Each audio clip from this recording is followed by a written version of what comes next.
안녕하세요. 열심히 일을 하며 한 가장으로서 살고 있는 남자입니다. 최근 어머니를 잃고 굉장히 힘든 삶을 살고 있습니다. 어머니를 잃고 아무것도 하기 싫었습니다. 모든 걸 다 두고 떠나고 싶었죠. 하지만 제겐 아직 어린 아이들이 있어 떠나지도 못하고 거의 죽지 못해 살며 일을 하고 있는데요. 그날만 생각하면 저는 손이 떨리고 마음이 아프네요. 그날 일을 잊고 싶은데 어찌 잊을까요? 시간이 약이라지만 언제 묻어내질지 모르겠네요. 이렇게라도 이야기를 하면 마음이 조금 편해질까요? 솔직히 제 마음 편해지자고 적습니다. 그래서 재미있게 들어달라 말도 못하겠습니다. 그래도 제 이야기를 듣고 싶다면 먼저 감사 인사 드리고 이야기를 시작할게요. 저는 장남으로 아버지, 어머니, 여동생, 할머니 이렇게 한 집에 살았습니다. 할머니는 저와 동생을 아주 예뻐해 주셨지만 어머니를 그리 좋아하시지는 않았습니다. 할머니께서는 저희 앞이라고 숨길 생각도 하지 않았어요. 오죽했으면 어린 제가 할머니께 어머니 좀 그만 괴롭히면 안 되겠냐고 했을 정도니까요. 그런데 그날 어머니가 저 때문에 한 소리를 들어야 했습니다. 자기 이야기를 어떻게 했으면 애가 그런 소리를 하냐며 어머니에게 모진 말을 했습니다. 그 이후로는 할머니에게 어머니 이야기를 할 수가 없었습니다. 제 말이 독이 된다는 걸 알아차렸기 때문입니다. 그래서 할머니가 어머니에게 그 어떤 말을 하더라도 저희는 할 수 있는 게 없었습니다. 할 수 있는 거라곤 할머니에게 재롱을 부리는 것과 놀아달라고 떼를 쓰는 것밖에 없었죠. 그래도 다행히 효과는 꽤 있었어요. 그래서 매번 할머니에게 놀아달라고 했습니다. 근데 그걸 또 할머니는 엄마라는 사람이 얼마나 애를 못 보면 할머니에게 떼를 쓰냐며 한 소리를 하더라고요. 어렸을 때부터 그런 소리를 듣고 자라니 할머니를 좋아할 수가 없었습니다. 아무리 제게 잘해준다고 해도 저는 할머니가 너무 미웠습니다. 그만큼 저는 어머니가 너무 좋았고 제 우상이었거든요. 어머니는 굉장히 미인이었습니다. 키도 굉장히 컸어요. 어머니 키가 167 정도에서 8 정도였으니 큰 편이죠. 어머니는 이름도 고왔는데 도망간다고 결혼하고 나서 이름을 아주 못나게 바꾸기도 했습니다. 아주 어릴 때라 기억은 나지 않지만 할아버지는 어머니를 참 좋아했던 것 같습니다. 늘 다정하게 부르는 게 기억이 나거든요. 하지만 제가 할아버지의 얼굴이 기억이 나지 않을 정도로 일찍 돌아가셔서 아쉬웠죠. 일찍 돌아가셨지만 할아버지의 다정한 목소리가 기억이 나는 이유는 할머니의 구박 덕분도 있었습니다. 왜인지는 모르겠는데 할머니가 어머니에게 뭐라고 하실 때마다 할아버지의 목소리가 들렸습니다. 얼마나 듣기가 싫었으면 생각도 나지 않는 할아버지의 목소리를 떠올리려 노력했을까요? 그 뒤로 나이가 차고 나선 저도 모르게 할머니를 무시하기 시작했습니다. 할머니께는 죄송하지만 사춘기도 오고 어린 시절을 떠올리면 좋지 않은 감정들이 일어났기 때문에 어쩔 수 없었습니다. 심지어 제가 할머니를 안 좋게 생각하게 된 건 아버지의 영향도 컸습니다. 아버지는 사업 실패로 매번 술을 마시고 들어와 어머니에게 욕을 했습니다.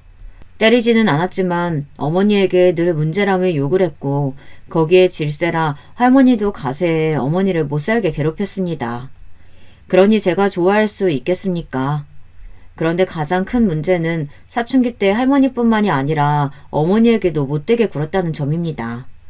어느 순간부터 어머니도 이해가 가지 않았습니다.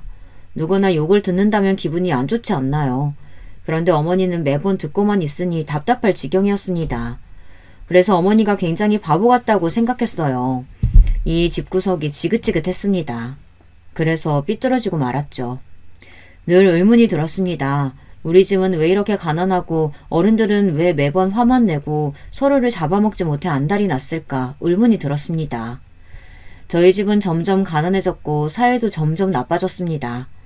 그나마 할머니와 아버지는 사이가 나쁜 편은 아니었지만 아버지는 이제 할머니에게까지 욕을 하기 시작했습니다. 에이, 이 집구석. 어머니가 돈이 좀 더 있었으면 얼마나 좋아요. 이런 젠장. 내가 돈 많은 여자랑 결혼할 수 있었는데 니까짓 게 뭐가 좋다고 결혼을 했는지. 이런 년이 뭐가 좋다고. 어머니는 말리지 않고 뭐 했어요? 이 망할 놈아. 내가 왜 안 말렸어? 내가 그런 집안 싫다 했지? 그런데 네 놈이 죽어도 결혼해야겠다고 해서 그래서 한 결혼 아니냐? 아버지와 할머니는 늘 이런 이야기로 다투었습니다. 저는 결국 참지 못하고 집을 나갔습니다. 다른 형 누나들과도 어울리며 못된 짓도 많이 하고 다녔어요. 그 어떤 변명도 하지 않겠습니다. 저는 그렇게 방황을 심하게 했습니다. 그러다가 할머니가 돌아가시게 됐고 아버지는 고삐가 풀려 어머니와 동생을 때렸습니다. 저는 더 이상 이 집에는 희망이 없을 거라고 생각했습니다. 그래서 서울로 올라가 일을 하기 시작했어요. 일을 하면서 운동도 배우기 시작했는데 그때 제 은사님을 만날 수 있었습니다. 은사님을 만나지 못했다면 저는 아직까지도 싸움밖에 할 줄 모르는 바보로 살았을지 모르겠습니다. 은사님 덕분에 정신을 차려 검정고시를 봐 고등학교를 졸업할 수 있게 되었고 대학교 진학을 목표로 공부를 열심히 하기로 다짐했습니다. 그 전에 은사님이 부모님께 꼭 찾아가라고 해서 저는 몇 년 만에 고향으로 내려갔습니다. 처음에는 정말 용기가 나지 않더군요. 그렇게 나간 주제에 욕먹는 게 두려워 많이 망설였어요. 하지만 이때가 아니면 또 언제 찾아갈까 싶어 용기를 내 집으로 찾아갔죠. 그런데 제가 알던 집과는 다르게 생겼더라고요. 이렇게 낡았나 싶었고 집에는 옹기라고는 찾아볼 수가 없었습니다. 사람 사는 집이 아니었어요. 저는 옆집 사는 분에게 물어봤습니다. 그러자 그 할머니가 저를 알아보시고는 왜 이제와 왔냐고 막 우시는 겁니다. 무슨 일이냐고 물어봐도 아무 말 하지 않고 그저 울기만 했습니다. 그런데 그때 낯익은 목소리가 들려왔습니다. 어머니의 목소리를 잊을 수가 없었죠. 어떻게 잊을 수가 있겠어요. 그런데 어머니의 모습은 집과 마찬가지로 제가 알던 모습과 굉장히 달랐습니다. 통통했던 어머니의 모습은 없어지고 마르다 못해 깡마른 모습을 하고는 나사 하나 빠진 모습으로 아무 감정 없이 저를 쳐다봤습니다. 저를 욕하지 해도 반기지도 않았어요. 그냥 저를 지그시 쳐다보며 제 이름을 말하고 있었습니다. 하지만 이상하게도 제 이름을 말하고는 있지만 저를 보고 있는 것 같지 않았습니다.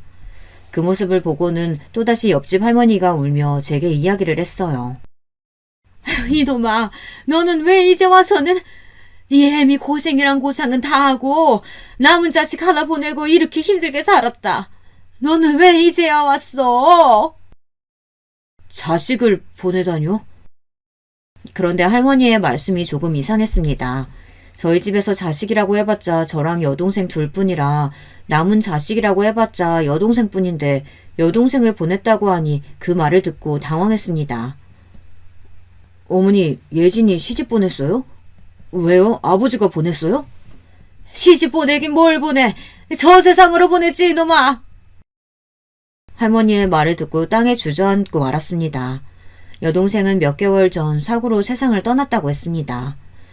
아버지는 제가 집을 나가고 난 뒤 얼마 뒤 집을 나갔다고 했고 그렇게 어머니와 여동생과 함께 잘 살고 있었는데 그런 불운이 따라오고 만 것이었죠.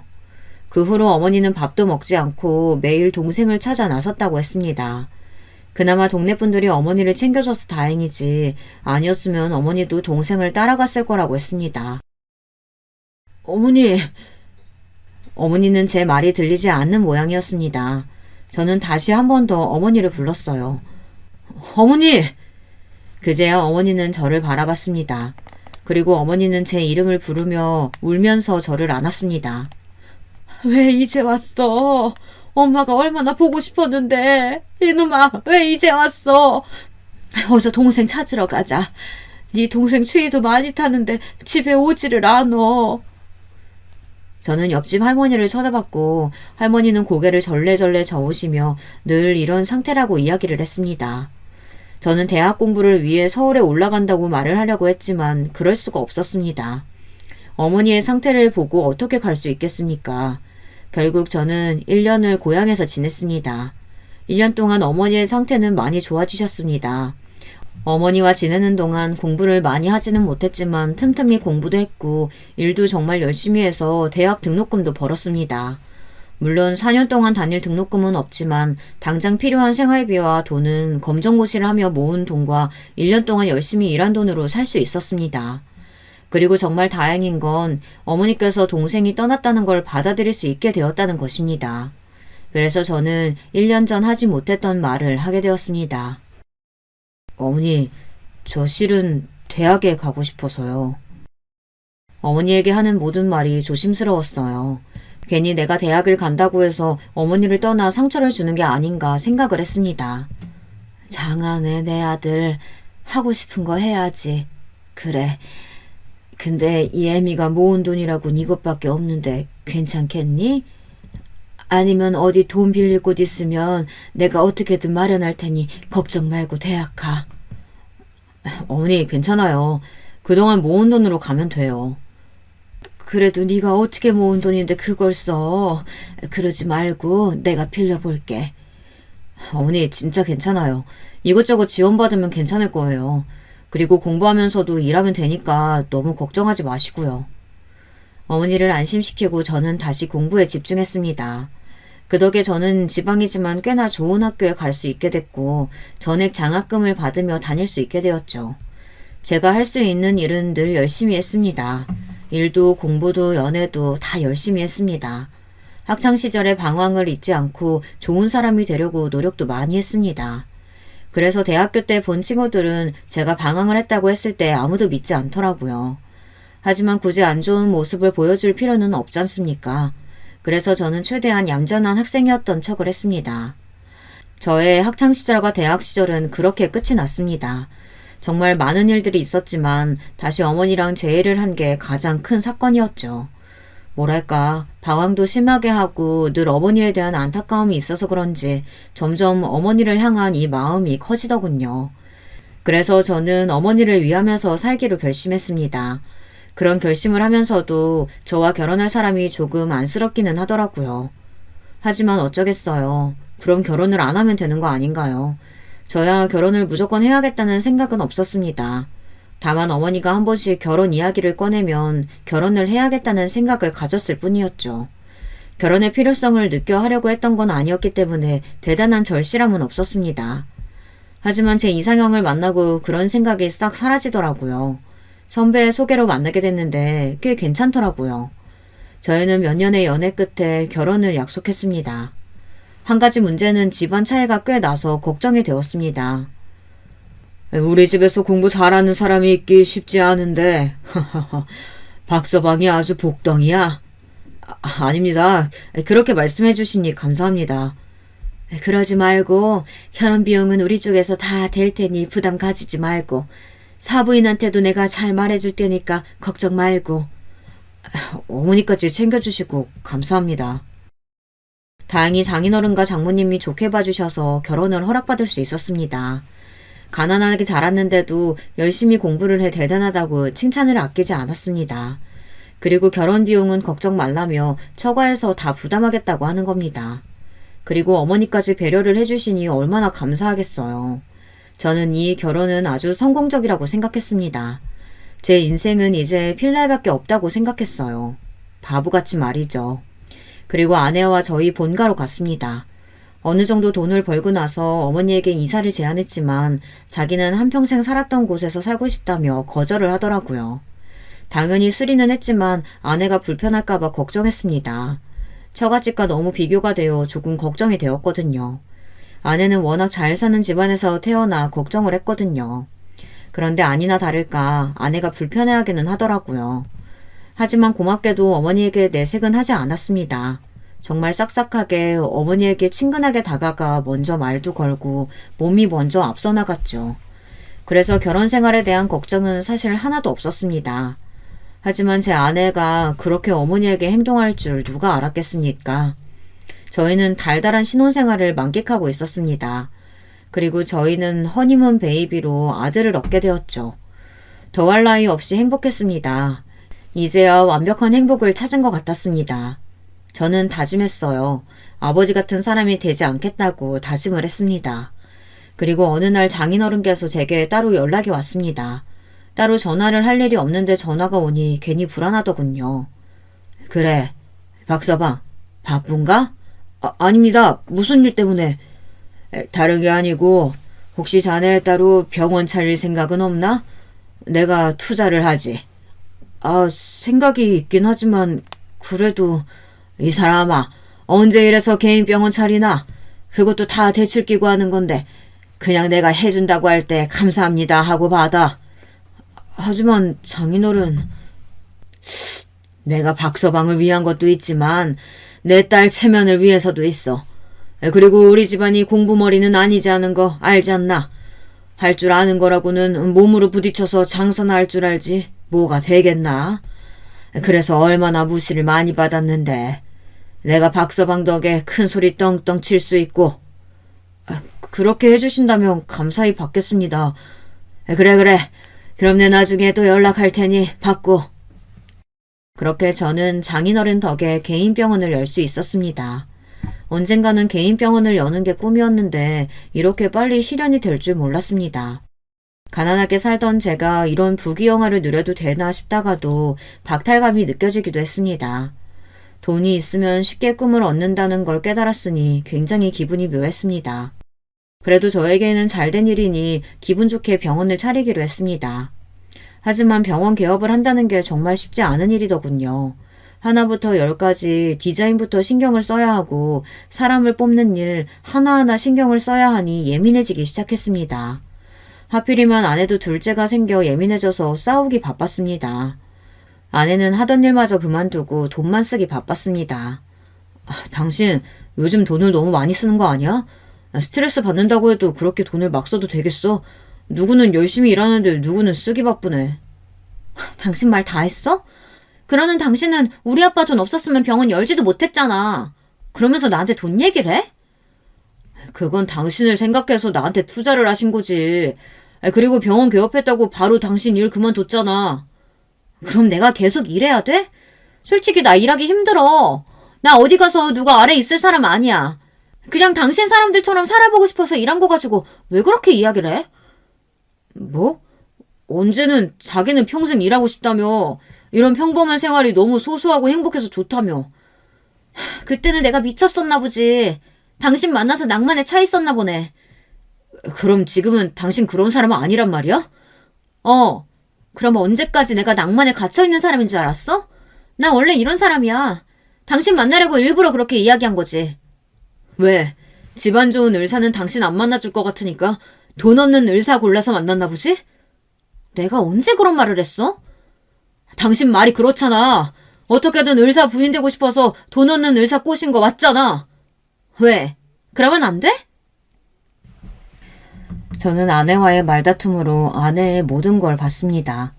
이런 모습일 줄 알았다면 결혼을 하는 게 아니었는데 이미 후회하기에는 늦었죠. 이미 둘째도 뱃속에 있으니 누굴 탓하겠습니까?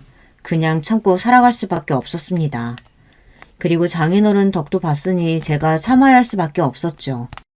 하지만 저희는 점점 사이가 나빠졌습니다. 무슨 이유 때문인진 모르겠네요. 부딪히는 일이 많았습니다. 아내의 기분을 풀어보고자 열심히 노력했지만 서로 타이밍이 맞지 않았습니다.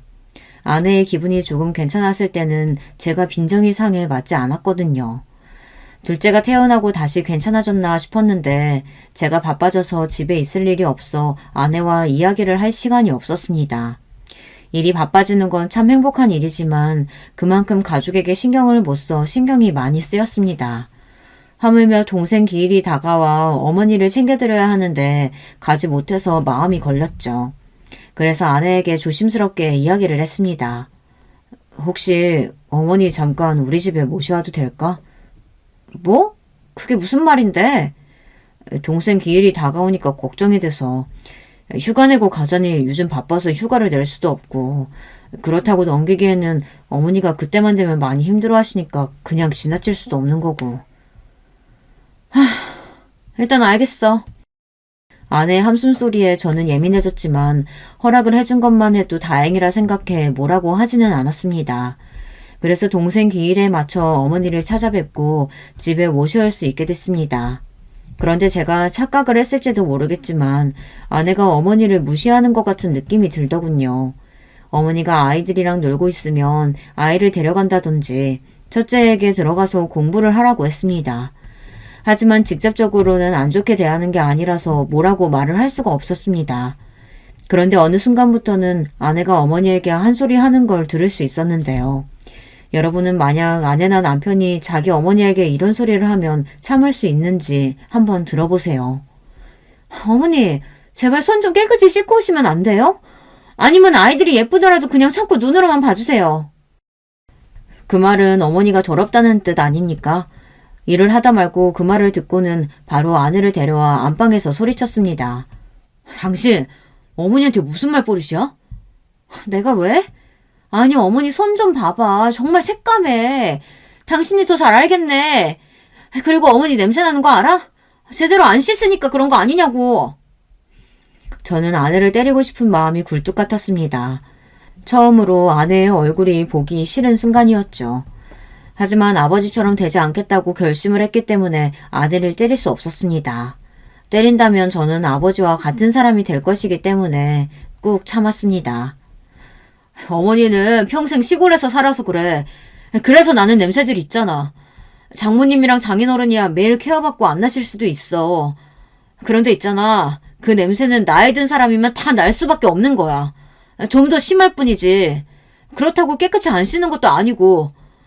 그리고 어머니 손은 농사하느라 그렇게 된 거야. 집안일하고 하느라서 그렇게 된 거라고. 우리 어머님 누구보다 깨끗한 사람이야. 당신보다 훨씬 깨끗할걸? 당신 이모님 아니었으면 이 집이 깨끗했을 거라고 생각해?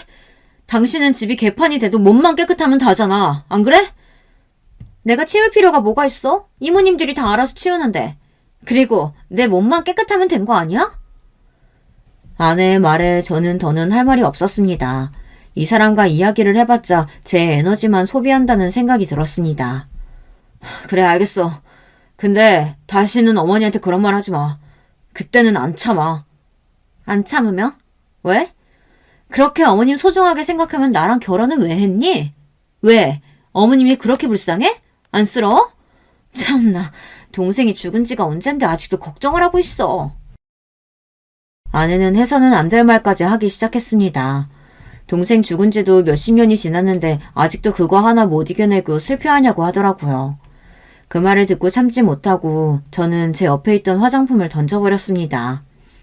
물론 아내 쪽으로 던지지는 않았지만 화장품이 터지면서 안방 곳곳에 다 묻게 되었고 아내는 놀라서 뭐하는 행동이냐고 소리를 쳤습니다. 그 소리에 어머니도 놀라 방으로 들어오셨고 그제야 저는 정신을 차릴 수 있었습니다. 아내는 저를 한번 보고 어머니를 한번 쳐다보고는 집 밖으로 뛰쳐나갔습니다. 그날 어머니에게 죄송하다고 사과를 드리고 아이들을 달래줘야 했습니다. 아내는 하루 종일 들어오지 않아서 어머니가 아이들을 봐줬습니다. 아내는 이틀 동안 연락이 없었습니다. 하지만 제가 먼저 연락하고 싶지 않았어요. 연락을 하지 않는다면 장인어른이 먼저 전화가 올 거라는 것도 알고 있었지만 연락하고 싶지 않았습니다. 결국 장인어른에게 전화가 먼저 왔고 어쩔 수 없이 장인어른의 전화를 받았습니다. 네, 장인어른. 그래, 나랑 할 이야기가 좀 있지? 죄송합니다. 내가 조서 보내줄 테니까 일 끝나고 거기로 오게. 긴장되었습니다. 결혼을 허락받으러 갈 때보다 더 긴장됐습니다. 왔는가? 죄송합니다. 아니, 내가 박서방 자네 사과 듣겠다고 여기로 부른 건 아니고 말해봐. 네, 뭐를? 내 딸이 뭘 잘못했는지 말해보라고. 장인어른의 말에 저는 놀랄 수밖에 없었습니다. 장인어른은 분명히 아내가 잘못이 있을 거라고 판단하며 저에게 확신을 갖고 물어보셨습니다. 아내가 그 전에 얼마나 사고를 많이 쳤으면 믿음이 없을까 싶기도 하면서 괜히 나를 두고 시험하는 게 아닌가 하는 생각이 들었습니다. 저는 사실대로 이야기를 해야 할지 말아야 할지 고민을 많이 했습니다. 사실대로 이야기를 하면 과연 믿어줄까 고민이 많이 됐고 그렇다고 거짓으로 이야기하자니 왜 이제 와서 말을 바꾸냐고 이야기할까봐 거짓으로 말을 하지도 못했어요. 저는 어쩔 수 없이 모든 사실을 빠뜨리지 않고 이야기를 했습니다. 자네 말이 조금 더 신뢰성이 가네. 어떤 부분이? 아이가 오자마자 박서방이 물건을 던졌다고 울면서 들어오더라고. 하지만 내가 아는 박서방이라면 절대 먼저 그럴 일 없을 거라 얘기했네. 그랬더니 딸이 자기가 말실수를 했다고 했네. 하지만 그것도 다 자네가 잘못해서 그렇다고 제대로 얘기를 해주지도 않고 울고불고 소리만 치길래 이놈이랑은 말이 안 통할 것 같아서 자네를 불렀어. 내 어떻게 된 일인지 자초지종 설명을 듣고 싶어서 불렀지. 저도 잘한 건 없습니다. 그렇다고 바로 화를 내고 물건을 집어던졌으니 죄송합니다. 그래, 그건 분명 잘못한 거긴 한데 내가 오히려 미안하네. 딸이 워낙 곱게 자라서 애가 생각이 짧아. 우리 집도 처음부터 잘 산 건 아니라고 몇 번을 이야기했는데도 돈 걱정해본 적 없는 아이가 뭘 알겠나. 자기는 마냥 특별한 존재라고 생각하는 아이에게 뭐라고 하겠어. 에휴, 사돈이 마음고생이 좀 심했겠어. 내가 정말 미안하네. 걱정과는 달리 장인어른이 먼저 사과를 해주셨습니다. 아내가 얼마나 철부지로 살았으면 그렇게 이야기를 할까요? 장인어른까지 말이 통하지 않는 사람이었으면 앞이 막막할 뻔했는데 덕분에 마음이 누그러져서 다행이었습니다. 하지만 이런 일을 시작으로 어머니에 대한 일로 싸운 적이 한두 번이 아니었습니다. 아내는 저를 보며 답답하다고 했습니다. 바빠도 매주 어머니에게 인사를 드리러 갔고 어머니가 다치셨을 때는 모셔와서 제가 병간호를 했습니다. 이걸 다행이라고 말할 수 있을까요? 당연한 일이긴 했지만 어머니가 다쳤을 때 아내도 같이 고생을 해줬습니다. 병간호는커녕 어머니를 보지도 않을 거라고 생각했는데 그래도 며느리라고 걱정해주는 모습을 보니 따뜻해지더라고요. 지금 생각해보면 이런 걸로 따뜻해진 제 자신에게 어처구니가 없지만 고마운 건 기억을 해야겠죠.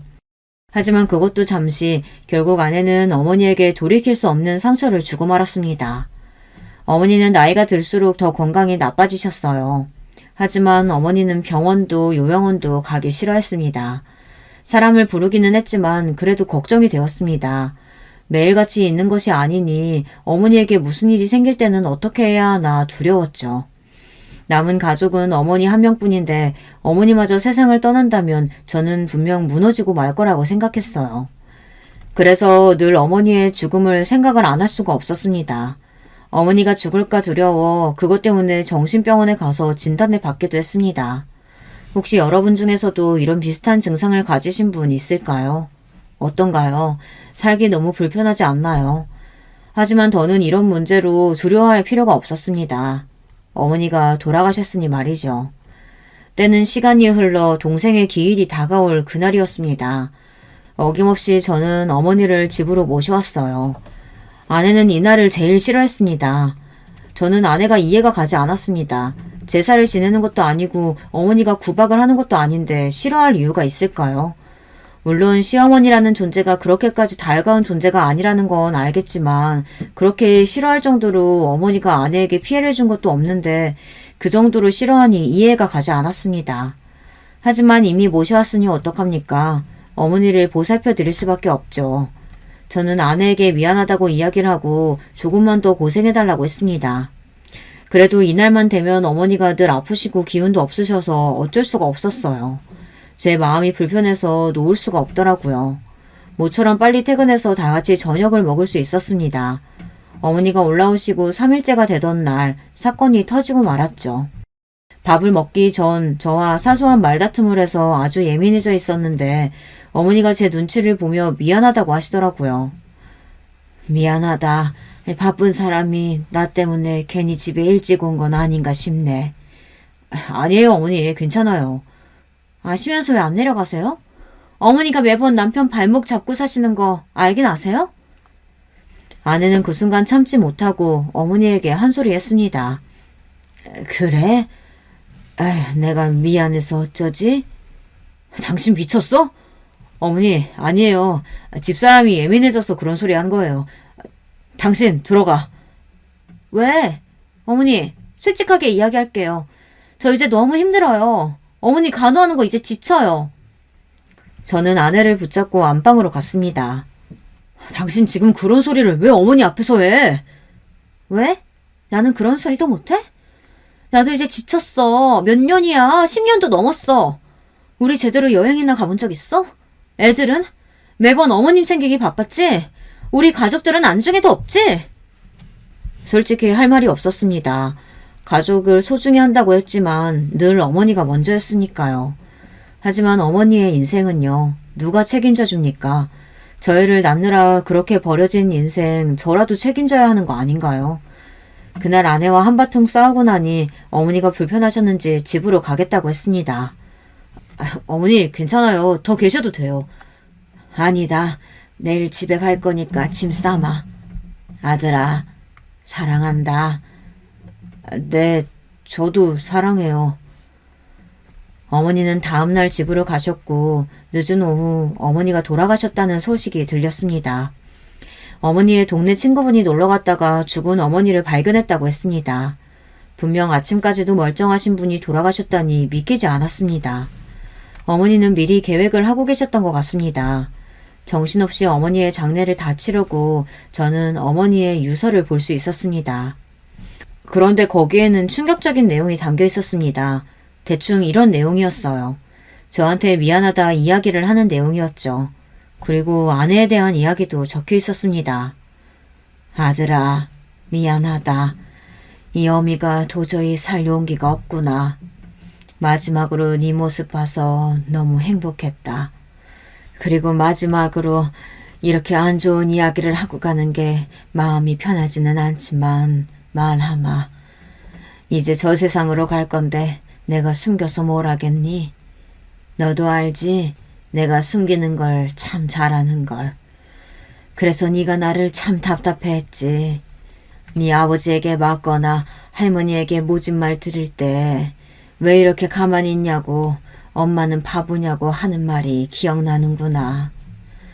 그래, 어쩌면 나는 내 말도 못하는 바보일지 모르겠다는 생각이 드는구나.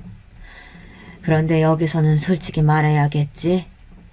나는 내 며느리가 마음에 들지 않는단다. 늘 내게 모진 말만 하고 늘 내가 너에게 필요 없는 존재라고 이야기를 하더구나. 그런 말을 들을 때마다 가슴이 무너졌지만 맞는 말 같아서 별 말을 하지 않았다. 물론 이거 말고도 많은 이야기를 했단다. 아, 네 동생 이야기를 하더구나. 제발 정신 좀 차리라고. 내가 잘 챙겼으면 죽지도 않을 사람 못하러 붙잡고 있냐고 말하더구나. 그 말을 듣고 나는 깨달았단다. 내가 잘못되었다는 걸. 아가, 내가 너에게 도움이 되지 못해 참 미안하다. 엄마라는 사람이 뭐 제대로 해준 게 없네. 사랑한다, 내 아들아. 다음 생이 있다면 부디 좋은 부모 만나렴. 잘 커줘서 고맙단다. 어머니의 유서를 그대로 적지는 않았지만 비슷하게 적혀 있었습니다. 저는 어머니의 유서를 보고 이성을 잃고 말았어요.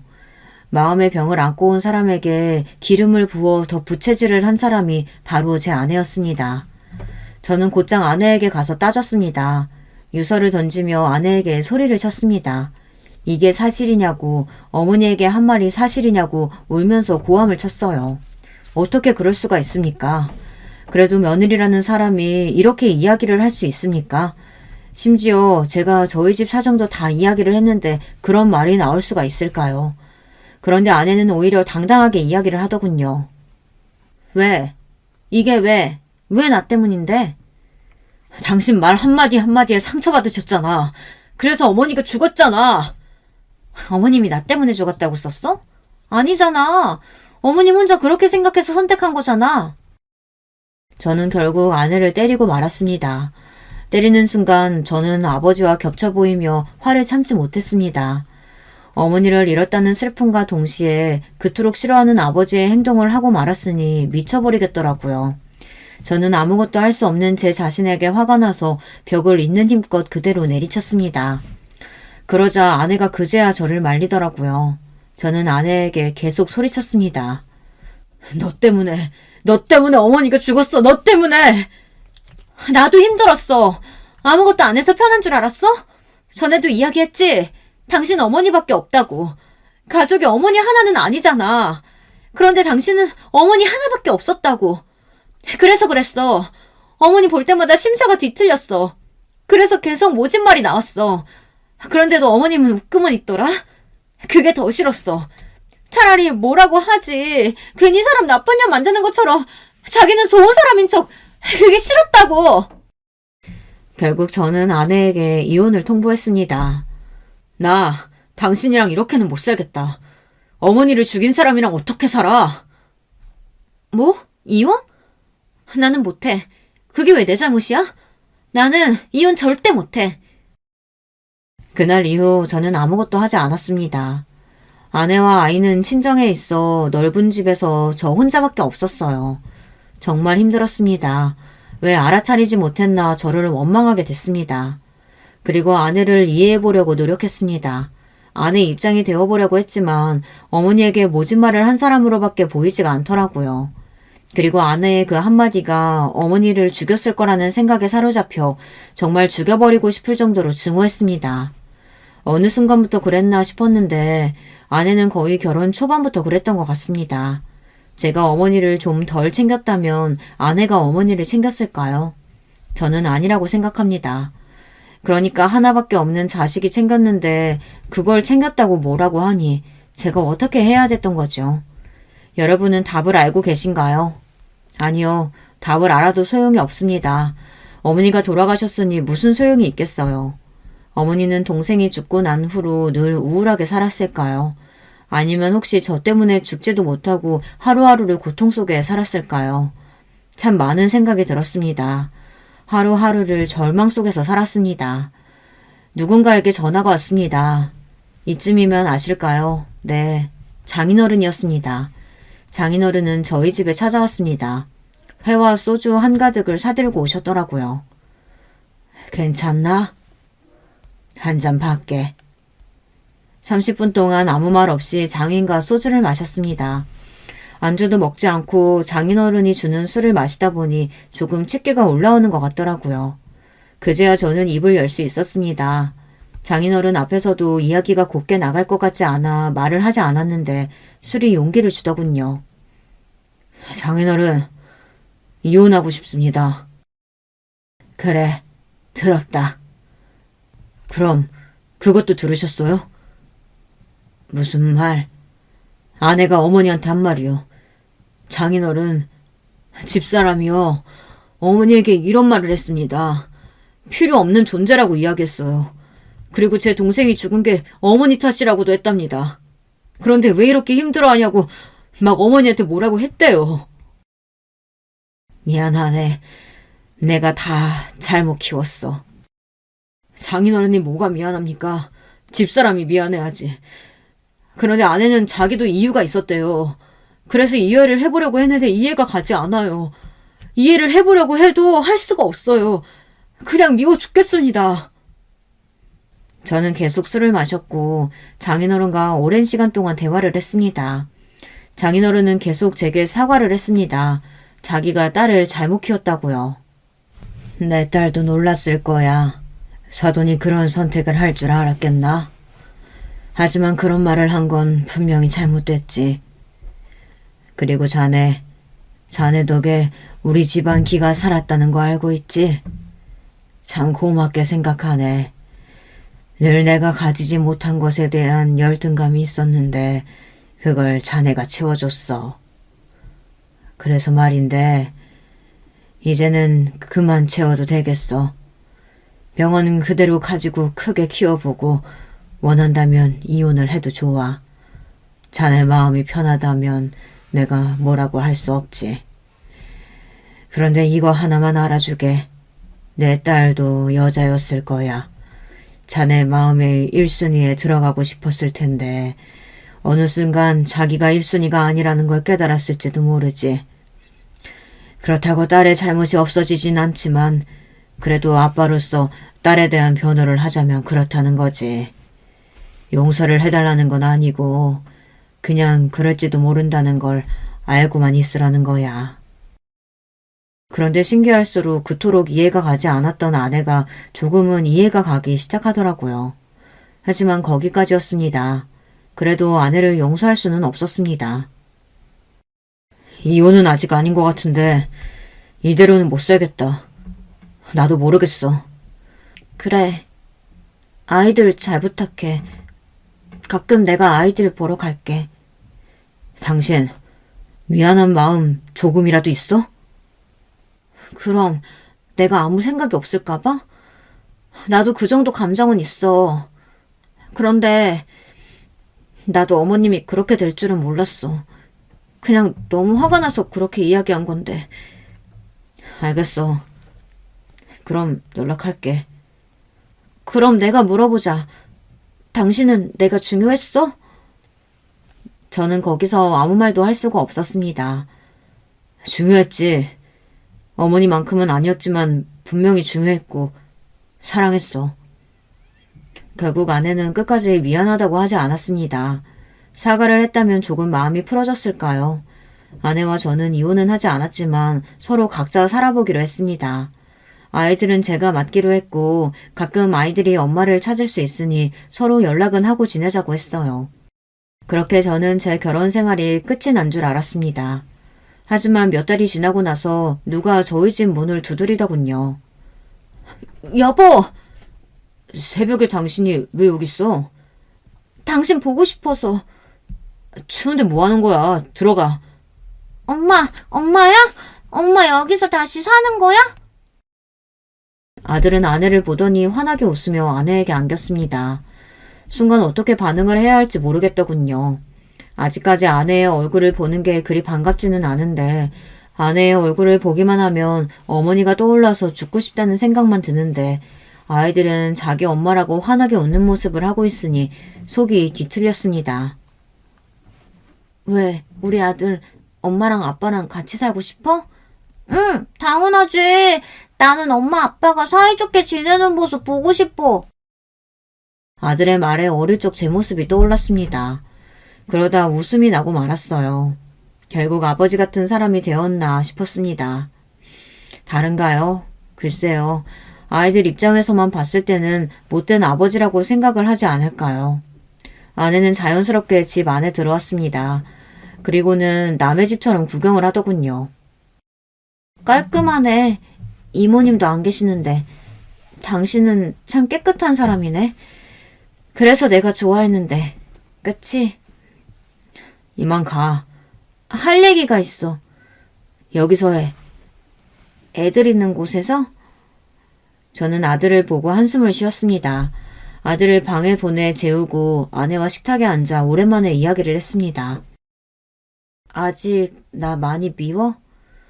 밉다고 설명할 수가 없는데. 여보, 내가 잘못했어. 진짜 너무 잘못했어. 나 한 번만 용서해주라. 그런데 갑자기 아내가 무릎을 꿇더니 눈물을 뚝뚝 흘리며 용서를 구하더라고요. 너무 당황했습니다. 아내의 이런 모습은 본 적이 없었기 때문입니다. 누가 봐도 정말 반성을 한 모습이었어요. 하지만 저는 용서가 쉽게 되지 않았습니다. 솔직히 모르겠어요. 아직도 모르겠습니다. 묘한 감정이 섞여 있었습니다. 짠하기도 한데 너무 밉고 용서를 해줘야 하는 게 맞는 것 같으면서도 절대 할 수 없는 아주 복잡한 감정이었습니다. 일어나. 아니, 못 일어나. 당신 용서해줄 때까지 나 안 일어날 거야. 나 진짜 반성 많이 했어. 내 말 한마디 때문에 어머님이 그렇게 힘들어할 줄 정말 몰랐어. 질투가 났어. 그래서 그렇게 이야기한 거야. 그리고 동생 이야기한 거 정말 미안해. 그 말을 하면 안 됐는데 나도 모르게 욱해서 해버렸어. 미안해. 진짜 잘못했어, 여보. 아니, 용서해달라고 안 할게. 그냥 같이 살기만 하면 안 될까? 나 앞으로 얌전히 있을게. 애들이랑 당신이랑 이렇게 같이 살고 싶어. 진짜 내가 너무 잘못했어. 미안해, 여보. 아내는 1시간 동안 무릎을 꿇고 있었습니다. 아무 말도 하지 않고 아내는 고개를 숙이며 울고 있었고 저는 창밖을 바라보고 있었어요. 그리고 저는 아내에게 한마디 했습니다. 알겠으니까 일어나. 정말? 나 용서는 아니지? 그냥 봐주는 거야? 솔직히 당신 얼굴만 보면 어머니 생각나. 당신 그거 생각나? 내가 어머니 이야기해준 거? 제가 아내와 사귈 때 어머니에 대한 이야기를 한 적이 있었거든요. 저한테는 어머니가 정말 중요한 사람이라고 이야기했었죠. 기억 안 나지? 우리가 사귈 때 이야기했는데 나한테는 어머니가 정말 중요한 사람이라고 이야기했었잖아. 그때 당신이 알겠다고 그런 일이 있었는지 몰랐다고 울면서 이야기했는데 기억 안 나? 아, 그때 술을 너무 많이 마셨나? 네, 그것도 제 잘못이기는 했습니다. 어머니 이야기를 할 때마다 마음이 아파서 술을 마시고 할 수밖에 없었거든요. 그런데 아내도 술에 취해 있다는 걸 저도 까맣게 잊어버린 겁니다. 당연히 아내에게 이야기했으니 알 거라고 생각했어요. 그런데 거의 모르는 사람과 마찬가지였더니 충격을 받았습니다. 하지만 어쩌겠습니까? 이미 지나간 일인데, 그렇죠. 어머니 이야기를 마무리하고 저희는 앞으로 어떻게 살 것인가에 대해 이야기를 했습니다. 그리고 저는 가족을 위해서는 열심히 살 수 있지만 한 사람으로서 뭔가를 바라지는 말라고 했습니다. 가장으로서는 열심히 노력하겠지만 남자로서 해줄 수 있는 건 없다고 했죠. 아내도 수락을 했고 저희는 다시 합쳤습니다. 여러분, 이게 잘한 행동일까요? 저는 아직도 모르겠습니다. 용서를 해줘야 하는지 아니면 이혼을 해야 할지, 아직 아내를 사랑하기 때문에 이혼을 하지 못하는 걸까요? 아니면 아이들 때문에 이혼을 하지 못하는 걸까요? 어떻게 해야 될까요?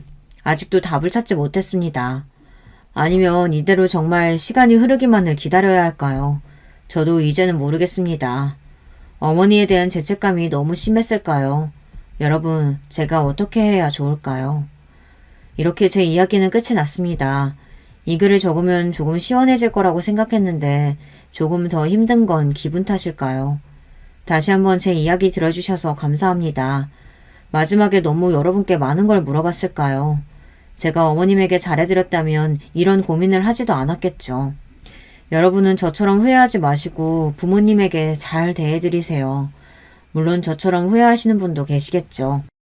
소중한 시간 내어 들으셨을 텐데 괜히 처진 게 아닌가 걱정이 드네요. 저처럼 부모님을 잃고 슬퍼한 사람들이 많을 거라 생각이 듭니다. 다들 어떻게 극복하셨는지 아니면 아직도 슬픔을 품고 살고 계시는지요.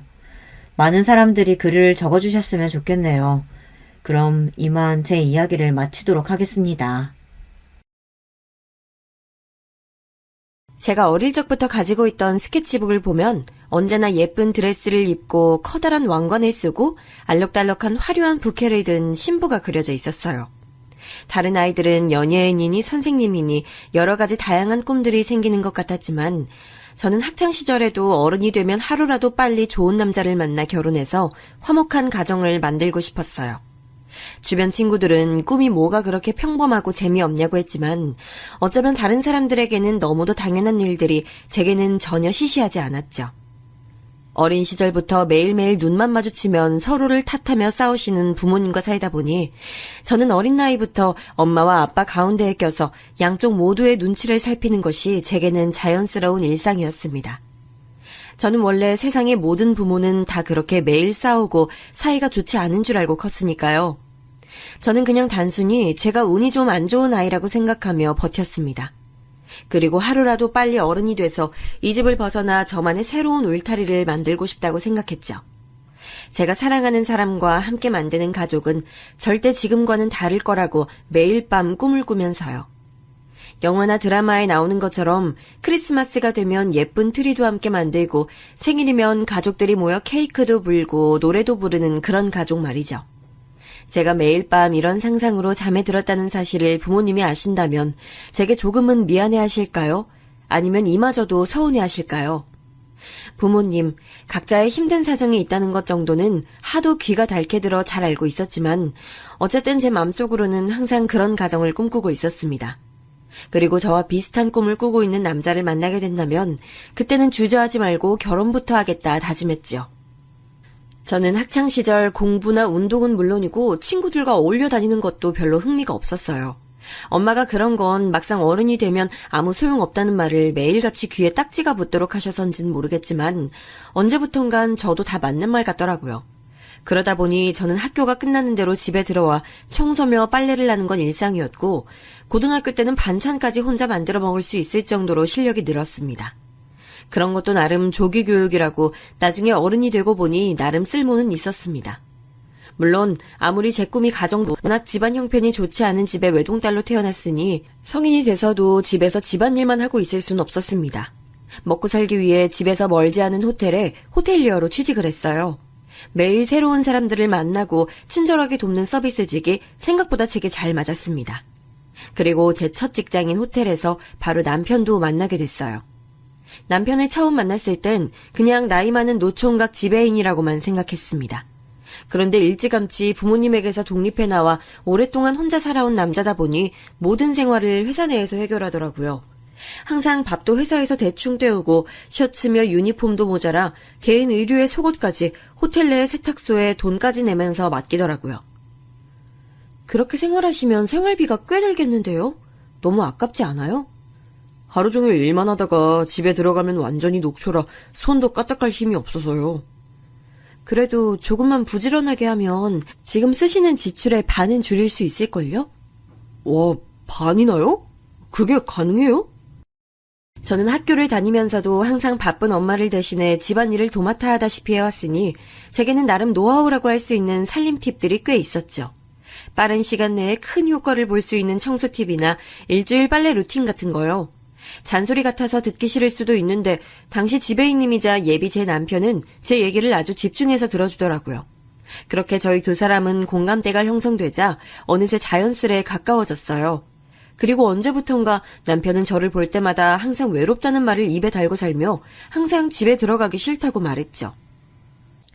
난 하루라도 빨리 단란한 가정을 만들고 싶어.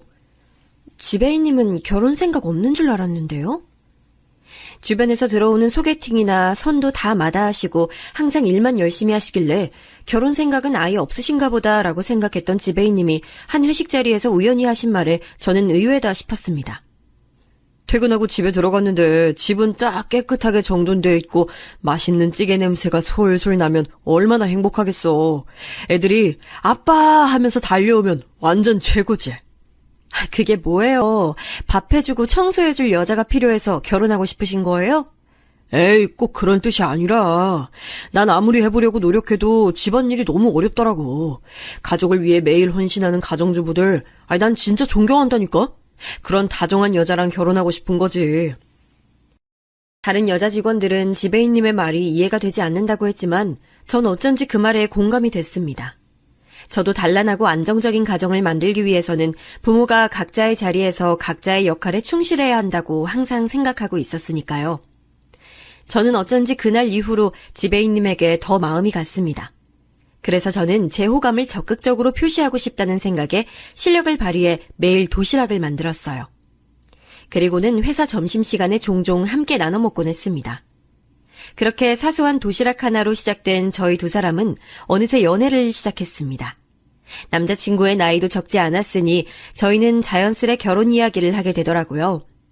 그러다 남자친구의 어머니께서 오랫동안 암으로 고생하셨다가 몇 년 전 기적적으로 완치가 되어 몇 개월에 한 번씩 서울 병원에 검사를 하러 오시는데 안 그래도 저에 대해 너무 궁금해하신다며 이번에 올라오시면 한번 인사를 드리는 게 어떻겠냐고 제 의사를 묻더라고요. 저는 당연히 그러겠다고 했고 남자친구의 부모님이 병원 검사를 받고 나오실 때쯤 병원으로 모시러 가 함께 식사를 했습니다. 저를 반갑게 맞이해 주신 어머님과 아버님은 인상이 너무나도 좋으셨습니다. 그리고 오랫동안 투병을 해오셨다고 하기엔 너무나도 밝아 보이셨죠. 그리고 저희 부모님과는 너무도 다르게 두 분 사이가 좋아 보이셨어요. 지금까지 제가 꿈꿔왔던 바로 그런 가족의 모습이었어요. 아무래도 가장 힘든 시기를 가족이 함께 똘똘 뭉쳐 잘 헤쳐나가서인 것 같았어요. 저는 식사를 하는 내내 마음이 너무 좋았습니다. 남자친구의 훌륭한 성품도 다 부모님을 닮아 그런 것이라는 생각에 이 남자에 대한 확신이 섰죠. 그렇게 저는 10살이 넘는 나이 차이를 무릅쓰고라도 남자친구와 결혼을 하겠다 마음을 먹었습니다. 하지만 저희 부모님께서는 지금이야 젊고 된통 콩깍지가 씌어서 모르겠지만 몇 년 살다 보면 분명 후회하게 될 거라며 결혼을 반대하셨어요. 하지만 그렇게 제 남자친구를 마음에 들어하지 않으셨던 저희 부모님께서는 제 남자친구가 결혼 허락을 받기 위해 인사를 오던 날 남자친구의 아버님께서 증조부에게 물려받은 땅과 건물이 꽤 있으시다는 말 한마디에 바로 말을 바꾸셨습니다. 처음엔 외아들인 것도 마음에 걸린다고 하셨으면서 이제는 외동아들인 게 더 마음에 드신다네요. 그리고 곧바로 진행된 상견례 자리에서 저희 예비 시부모님께 하신 말씀에 저희 부모님은 너무 좋아 입이 쩍 벌어지셨어요.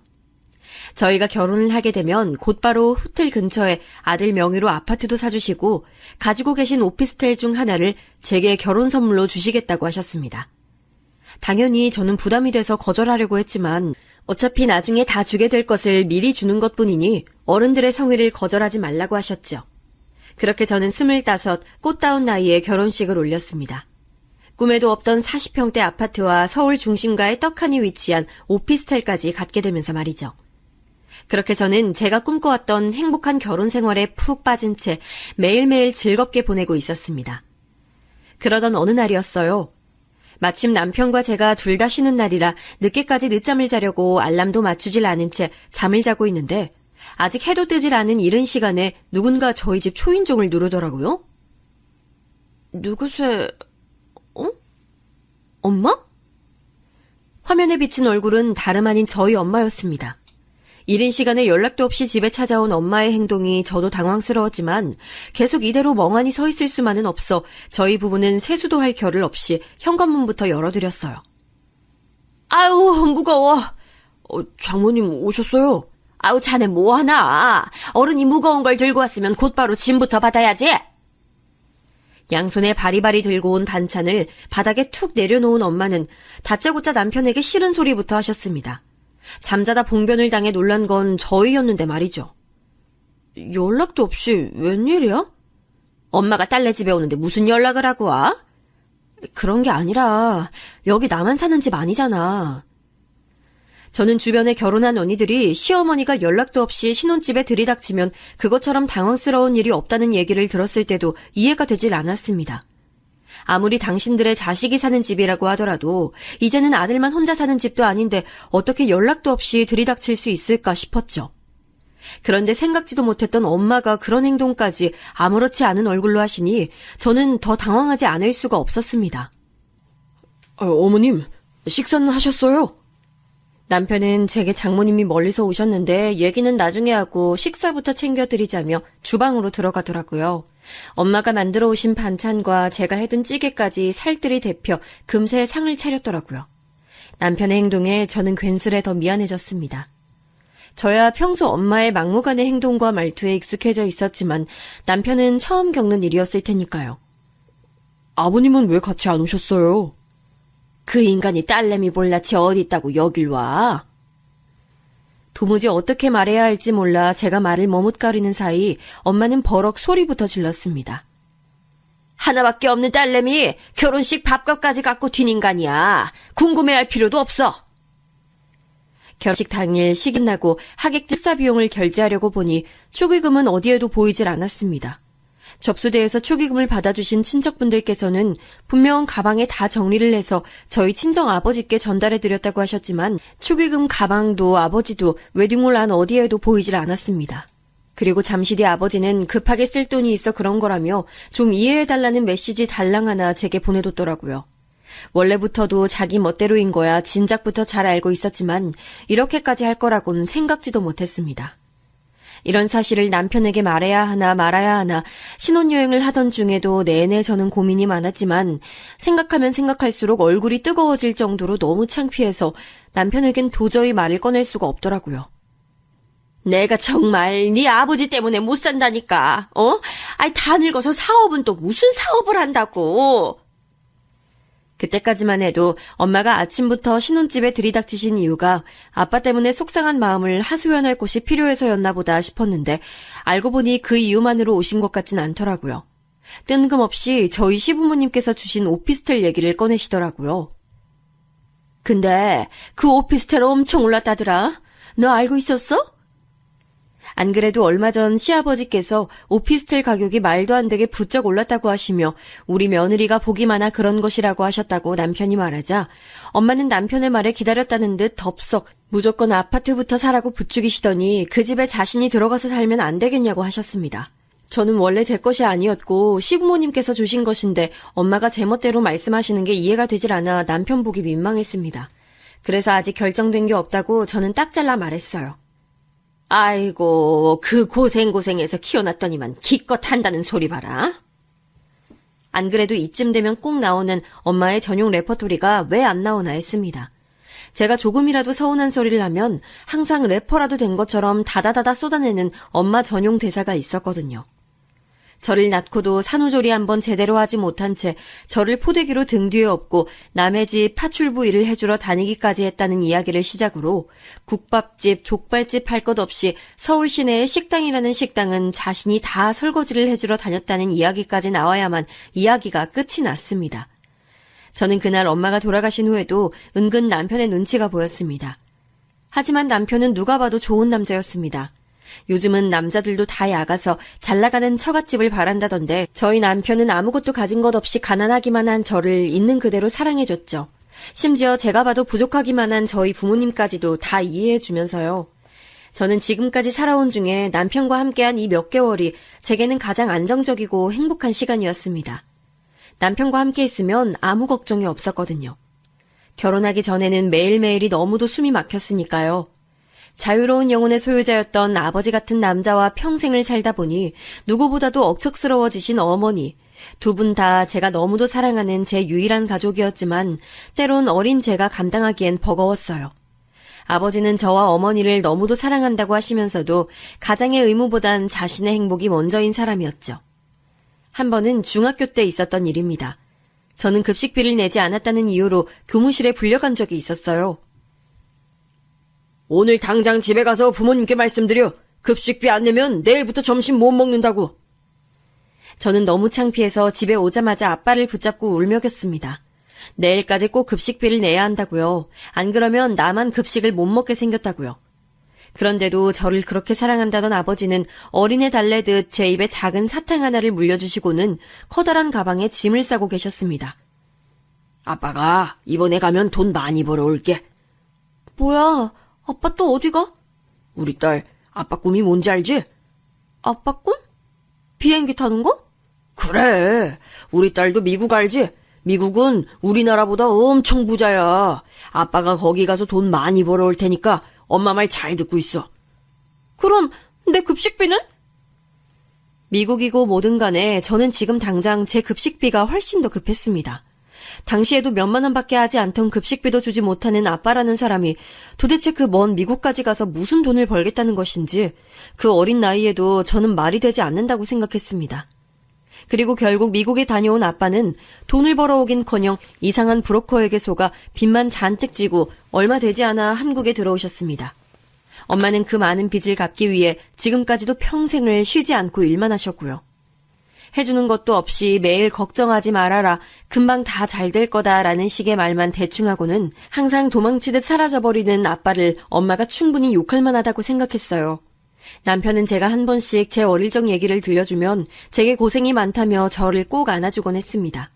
그리고는 앞으로는 평생 행복하기만 해주겠다는 말도 해줬죠. 그런 말을 들을 때마다 저는 마음에 잔뜩 쌓여있던 울분이 가라앉는 느낌이 들곤 했어요. 그리고 저도 남편에게 그런 좋은 아내가 되어주기로 마음먹곤 했죠. 저희 부모님처럼 서로 원망만 하는 부부가 아닌 서로를 위해 힘이 되어줄 수 있는 부부가 되기로요. 그런데 또다시 일이 제가 원하지 않는 방향으로 흐르고 있었습니다. 남편이 물론 편하게 자주 들르라곤 했지만 언제부턴가 엄마는 시도 때도 없이 저희 집에 연락도 없이 들리곤 했습니다. 그리곤 그냥 왔다만 가시는 게 아니라 올 때마다 옛날에 저와 함께 살던 때처럼 제 살림에 대해 쉬지 않고 잔소리하셨고 시키지도 않은 집안일을 자꾸만 차지하셨어요. 너는 나 없으면 어떡하려고 그래? 이야기의 끝은 항상 이런 식이었습니다. 엄마가 안 왔으면 어쩔 뻔했냐, 넌 아직도 이걸 모르냐 등등. 이제는 그때의 어린아이가 아닌데도 엄마는 자꾸만 제가 결혼을 해서 남편과 함께 살고 있다는 사실을 잊고 계신 것처럼 저희 부부의 사생활을 전혀 존중해주지 않으셨어요. 남편은 아마도 항상 옆에 있던 딸이 하루아침에 집에서 나가 살게 돼 많이 외로워하시는 것처럼 보인다고 했지만 저는 정신적으로 너무 많이 힘들었습니다. 피임은 알아서 잘하고 있지? 저는 뜨거운 커피를 마시다 순간 놀라 커피를 뿜을 뻔했습니다. 아무리 걱정이 돼도 사위가 있는 자리에서 피임 얘기까지 꺼낸다니요. 저는 지금까지 입는 거, 먹는 거, 심지어 교우관계까지도 엄마의 사고방식대로 모두 다 따라주었습니다. 엄마의 말대로 평생 저와 아버지 때문에 고생하시며 사신 것에 대한 저 나름대로의 작은 보답이기도 했고, 한편으로는 그래야만 엄마와 다투지 않고 평화롭게 지낼 수 있었으니 그런 척하고 넘어간 것들도 많았습니다. 하지만 이제는 저 혼자만의 일이 아니었으니 달라져야 했어요. 앞으로의 미래에 대해서는 저와 제 남편이 계획한 대로 만들어가고 싶었지요. 오피스텔은 아직 안 팔았어? 엄마, 그건 우리가 알아서 할게. 아이고 답답하. 지금이야 김서방이 나한테 용돈도 주고 그러지만 앞으로 애 생기고 나이 들면 장모 신경이나 쓸 것 같아? 김서방 그런 사람 아니야. 엄마를 얼마나 위하는데. 엄마가 항상 말했지. 남자 믿지 말라니까. 나중에 내가 수종 못 쓰면 장모라고 김서방이 나 모시고 살 거 아니잖아. 요양원이라도 들어가려면 네 수중에 돈이 있어야지. 엄마는 무슨 그런 무서운 말을 해. 어릴 적부터 아버지라는 사람은 가장이랍시고 말만 번지르르 했지 저와 엄마를 전혀 부양하지 않았으니 저와 엄마는 언제나 둘뿐이었습니다. 매일 붙으면 싸우기만 했어도 결국은 서로에게 서로밖에 없었으니 언제나 서로를 의지할 수밖에 없었죠. 매번 최악의 상황을 상상하며 억척스럽게 말하는 엄마에게 화가 날 때도 있었지만 엄마가 홀로 요양원 같은 곳에서 늙어간다는 건 상상만으로도 마음이 아팠습니다. 하지만 이제 저도 성인이니 몸만 독립하는 것이 아니라 정신적으로도 엄마에게서 완벽하게 독립해 남편을 믿고 의지하며 살아보려고 했습니다. 하지만 무언가 결정해야 할 일들이 생기면 자꾸만 엄마의 목소리가 제 귀에 들리는 것 같았어요. 한 번은 이런 일도 있었습니다. 남편의 친한 직장 동료 한 분이 다니던 호텔을 그만두고 새로 식당을 개업하는데 남편에게 투자를 하라고 했답니다. 남편은 유복한 집에서 경제적으로 여유 있게 자란 친구라 집안에서도 충분히 도움을 주시지만 남편에게도 좋은 기회를 주고 싶어 함께 해보자 제안을 한 것이라고 했죠.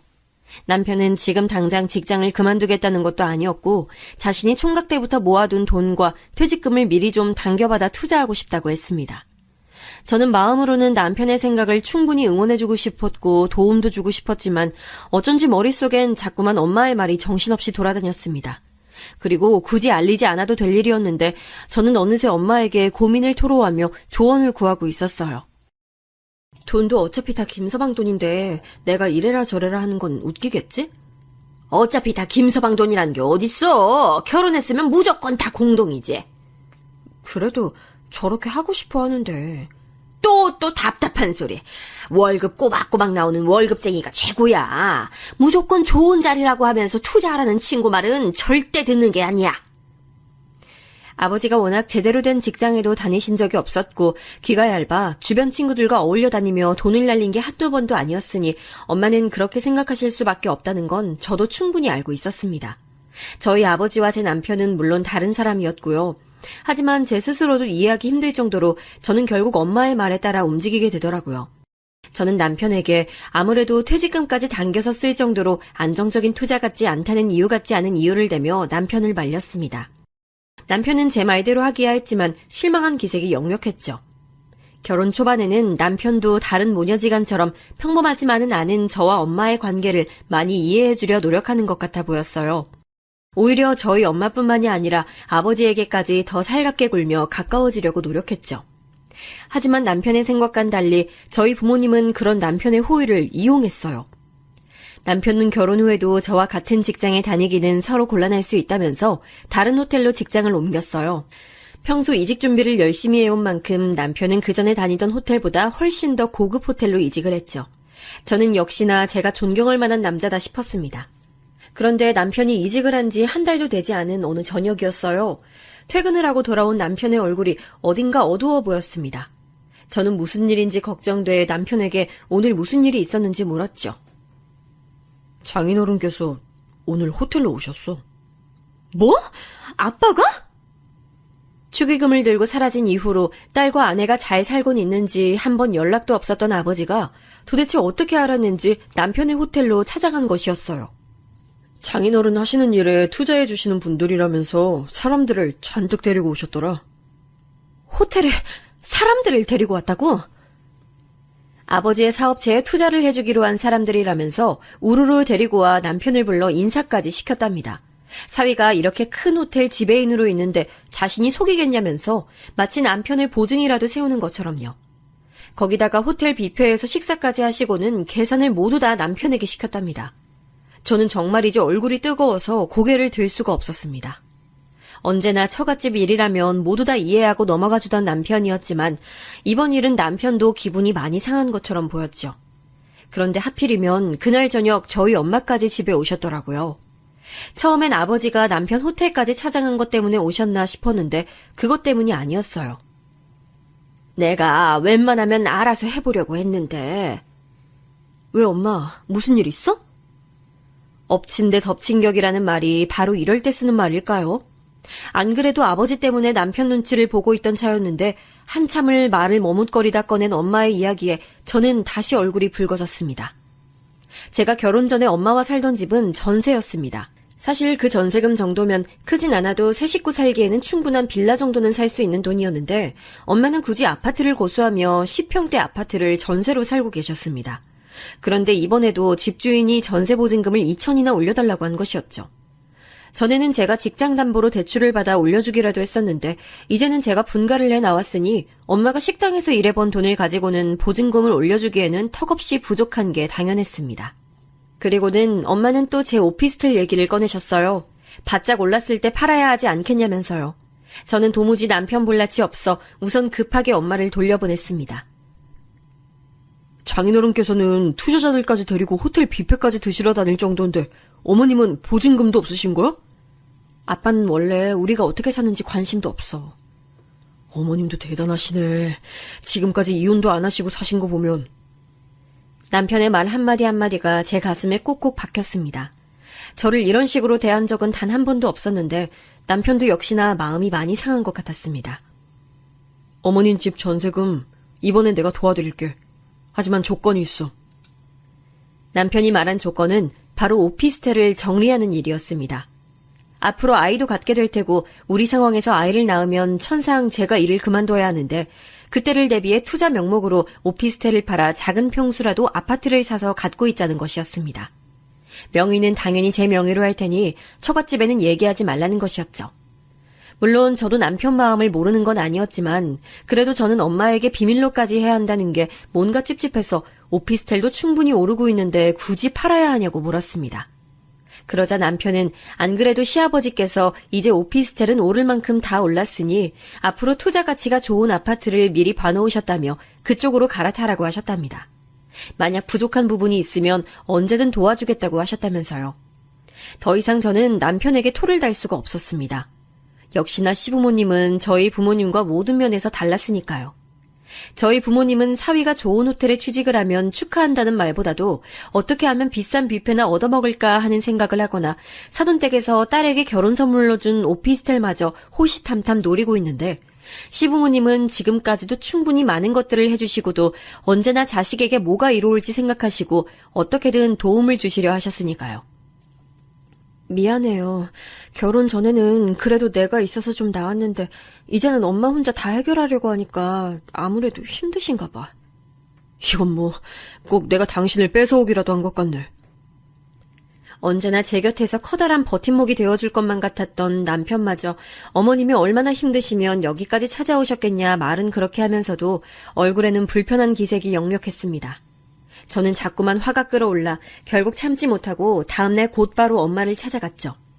제게 따로 이야기하면 될 걸 뭐하러 결혼한 지 얼마 되지도 않은 사위가 있는 앞에서 굳이 그런 얘기까지 하느냐고 따져 물었어요. 그런데 엄마는 평소 그렇게 아버지 욕을 달고 사셨으면서 점점 닮아가는 것인지 갑자기 뻔뻔하게 굴기 시작했습니다. 결혼식 때 식비도 없어서 카드 3장을 돌려가며 계산하는 걸 뻔히 다 봤는데 너한테 무슨 돈 얘기를 하니? 그게 내 잘못이야? 축의금은 아버지가 가지고 도망갔지? 지금까지 내가 일해서 벌어놓은 건 엄마랑 살면서 생활비로 다 썼잖아. 아이고, 네 월급 그거? 얼마나 된다고 생색이야. 그리고 지금까지 엄마 혼자 벌어서 너 키운 건 그건 뭐 다 공짜였냐? 저는 너무 기가 막혀서 아무리 그래도 어떻게 사위에게 보증금 얘기도 모자라서 자꾸만 부모님께서 주신 재산을 팔아라 말아라 간섭을 하느냐고 쏘아붙였습니다. 그랬더니 엄마는 제 말에 또 버럭 소리를 내지르며 사위도 자식인데 그럴 수 있는 거 아니냐며 눈시울을 붉혔습니다. 아무리 남자가 그렇게 좋아도 그렇지 제가 결혼하자마자 너무 많이 바뀌었다면서 서운하다고 하시면서요. 제가 생각이 짧았습니다. 결혼만 하면 부모님에게서 벗어나 헐헐 제멋대로 살 수 있을 거라 생각했는데 현실은 너무도 달랐습니다. 오히려 제 짐을 남편에게까지 나눠준 셈이 돼버렸죠. 결국은 남편의 도움으로 엄마가 사시던 집에 보증금이 해결됐습니다. 엄마는 고맙다는 말 한마디도 없이 내 딸이랑 결혼했으면 다 같은 자식인 건데 그 정도는 해줄 수 있는 거라며 오히려 당연하다는 듯 굴었습니다. 그때까지만 해도 친정집 상황을 남편이 아예 모르고 결혼을 한 것도 아니었으니 어느 정도는 예상하고 있었겠다 싶으면서도 저는 자꾸만 마음이 무거웠죠. 그렇게 시간이 흘러 어느새 결혼한 지 2년이 넘어갈 쯤이었습니다. 저희 부부에게도 천사 같은 아이가 찾아온 것이었죠. 저는 임신 사실을 알게 되자마자 엄마 생각이 가장 먼저 나서 그날 바로 퇴근길에 들러 말씀드렸어요. 그런데 엄마도 당연히 기뻐하실 거라고 생각했던 것과는 달리 엄마는 무슨 애를 벌써 가졌냐며 인상부터 쓰셨습니다. 축하한다는 말 한마디도 없이 말이죠. 직장은? 너네 호텔 육아휴직도 안 되잖아. 우선 일할 수 있을 때까지 하다가 배 나오면 그만둬야지. 남편이랑도 전에 그렇게 하기로 했고. 너는 네 애만 생각하니? 저는 엄마의 말에 너무 놀라 입이 다물어지질 않았습니다. 결혼은 하기야 했지만 아무래도 제 나이가 아직 어렸으니 엄마는 제가 너무 일찍 아이를 갖지 않길 바라신 건 알고 있었습니다. 아무리 결혼을 했어도 몇 년은 살아봐야 어떤 사람인지 알 수 있는 것이니 그때 돼서 애를 가져도 전혀 늦지 않는다는 엄마의 조언에 저도 어느 정도 납득이 되어 지난 2년 동안 남편 모르게 피임을 하고 있었으니까요. 남편은 아무래도 나이가 저보다 10살이나 많았으니 하루라도 빨리 아이를 갖고 싶어 하기야 했지만 저도 나름 직장 생활에 더 충실하고 싶기도 했거든요. 그런데 이제는 남편이 얼마나 저를 위해 헌신적인 사람인지도 알았고 한 살이라도 젊을 때 아이를 키우는 것이 좋을 것 같아 제 나름대로는 계획하에 한 임신이었습니다. 그런데 엄마는 아직도 제가 미덥지 않으신지 임신 사실이 전혀 기쁘지 않으신 것 같았어요. 그리고는 어릴 때 덥석 애부터 가져서 지금까지 고생하는 엄마를 보고도 너는 그렇게 애가 갖고 싶었냐는 말로 시작해 네 창창한 미래도 이제 끝이라는 말로 사람 가슴에 쿡쿡 못을 박더군요. 저는 엄마와 나는 다르고 아빠와 김서방은 전혀 다르다라는 말이 목구멍까지 올라왔지만 차마 하지 못했습니다. 평생 고생만 해오신 엄마의 마음을 제가 가장 잘 알고 있었으니까요. 혹시나 아이 때문에 제가 하고 싶은 것들을 누리지 못하고 살까 엄마는 걱정하시는 걸 테니까요. 그런데 제 예상은 또 빗나가고 말았습니다. 제가 임신을 하고 돌아온 첫 명절날의 일이었습니다. 엄마는 기분 좋게 세배를 하고 앉은 저와 남편의 앞에서 덕담이라고 하신 말이 정말이지 들어줄 수가 없었습니다. 너 일 그만둬도 지금까지 나한테 주던 용돈은 그대로 줘야 돼. 네가 못 주면 당연히 김서방이 알아서 챙겨줘야 되고. 용돈이요? 저는 말이 나오지 않을 정도로 당황해서 몸이 딱딱하게 굳어 있었고 순간 남편의 얼굴은 얼음장처럼 차가워지며 분위기가 싸해져 있었습니다. 사실 저는 남편에게 말하지 않은 비밀이 또 있었습니다. 결혼 이후에도 남편 모르게 어머니에게 생활비를 따로 드리고 있었어요. 많은 금액은 아니었지만 그래도 얼마 되지 않는 제 월급에서 매달 따로 드리고 있었으니 남편은 놀랄 만한 일이었지요. 남편은 나름대로 저희 친정에 잘하고 싶어 엄마를 뵐 때마다 따로 용돈을 자주 드렸거든요. 반면 결혼 전부터 저희에게 많은 도움을 주셨던 시댁에서는 용돈은커녕 멀다는 이유로 자주 찾아뵙지도 못하고 있었으니 충분히 남편은 속상할 만한 일이었습니다. 저도 처음부터 남편을 속일 생각은 아니었습니다. 당연히 저도 결혼을 해서 독립했으니 그 전처럼 친정에 할 수 없다는 걸 저도 잘 알고 있었어요. 그런데 엄마는 결혼 전만큼은 아니어도 자식으로서의 도리는 당연히 해야 한다면서 식을 올린 그달부터 금액을 정해 제게 생활비를 보내라고 하시더라고요. 저도 처음엔 고민이 많았습니다. 이게 맞는 일인가 싶어서요. 하지만 결혼 전에는 저와 엄마 둘이 함께 번 돈을 가지고 생활하시던 엄마가 아무래도 생활비가 줄어들었으니 힘든 게 당연하다 싶었어요. 저도 물론 남편 몰래 계속 드릴 수는 없다는 걸 알고 있었고 제가 아이를 갖게 되면 어머니에게도 잘 얘기 드릴 생각이었습니다. 하지만 제 모든 얘기가 남편의 입장에선 변명으로밖에 들리지 않는 건 당연한 일이었죠. 그날 이후 남편은 제게 실망이 이만저만이 아닌 것 같았어요. 돈 얘기만 나오면 까칠하게 굴었죠. 제 월급은 제 맘대로 다 쓰면서 자신이 번 돈도 모자라 결혼 전에 모아둔 돈까지 왜 자기 마음대로 쓰지도 못하게 하냐면서 화를 내더라고요. 그게 어떻게 같아. 자기 부모님은 두 분이 워낙 사이가 좋으시니까 모르겠지만 우리 부모님은 달라. 여자 혼자 아이 키우는 게 얼마나 힘드셨겠어. 지금 그걸 말이라고 하는 거야? 저도 제 말이 타당하지 않다는 건 누구보다 잘 알고 있었습니다. 더군다나 제가 가장 사랑하는 남편에게 저희 엄마처럼 말하고 싶진 않았죠. 그런데 정말 어떻게 된 일일까요? 핏줄이라는 건 정말 어쩔 수 없는 걸까요? 저는 어느새 제가 그토록 싫어했던 저희 엄마가 하던 대로 그대로 남편에게 행동하고 있었습니다. 그러자 남편은 저와 말이 통하지 않는다고 생각했는지 언제부턴가 항상 할 말이 없다는 듯 저와 함께하는 자리를 피했고 제게 생활비도 일절 주지 않았습니다. 나 회사에 얘기했어. 뭐라니? 내 배를 보면 몰라? 나 벌써 임신 8개월이야. 이번 달까지만 일하고 그만두기로 했어. 저도 지은 죄가 있으니 웬만해선 남편의 마음이 풀릴 때까지 잠자코 기다려보려고 했지만 배는 점점 불어오고 회사에는 눈치가 보이니 도저히 가만히 있을 수만은 없겠더라고요. 그런데 남편은 힘들어서 회사도 그만둬야겠으니 생활비에 장모님 생활비까지 이제 나더러 달라는 거냐며 제 말을 베베꼬아 자기가 듣고 싶은 대로 듣더라고요. 저는 임신을 하게 되면 회사는 그만두기로 이미 전부터 함께 정한 문제가 아니냐고 따져 물었지만 남편은 이제 제 모든 게 마음에 들지 않는 것처럼 보였어요. 그거야. 당신이 그렇게 음흉한 여잔지 몰랐을 때 얘기지. 음흉한 여자? 제가 그토록 염려했던 일이 저희 부부에게도 벌어지고야 말았습니다. 저와 남편, 우리 부부도 결국 저희 부모님처럼 어느새 냉랭해져 있었죠. 한 집에 함께 살고야 있었지만 남편은 제 눈도 마주치질 않았고 집에는 밤늦게 들어와 정말 잠만 자고 출근을 했습니다. 쉬는 날이면 뭐가 그렇게 바쁜지 아침 일찍 나가 역시나 늦은 밤이 돼서야 돌아왔어요. 처음엔 이게 다 제 잘못이라고만 생각했지만 남편의 무관심이 길어지면 길어질수록 저도 참기 힘들더라고요.